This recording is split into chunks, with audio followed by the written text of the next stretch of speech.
Nata e folklorit e Lahutës dhe ditët e tjera të festivalit bashkuan shqiptarët në Michigan me rastin e 250 vjetorit pavarësisë Amerikës.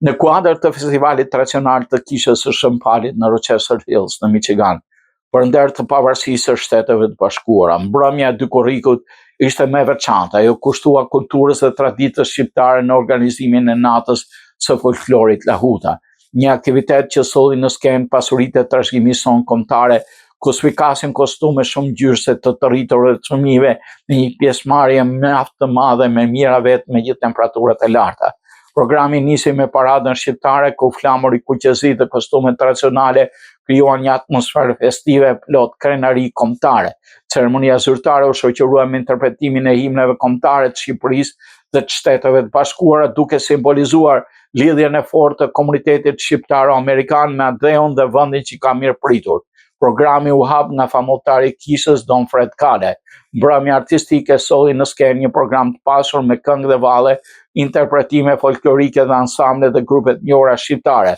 ndërto ansambli Gjergj Kastrioti, Nora e Kelmendit New York, Ilirian Dance Group, ansambli Trojet nga Zvicra, Rapsha në Mërkim, grupi Tingut e Çiftelisë, si dhe grupi i lautarëve të cilët rikthyen jehonën e eposit shqiptar përmes tingujve autentik të Lahutës. Programi u pasurua gjithashtu me prezantimin e lautarëve, simbolit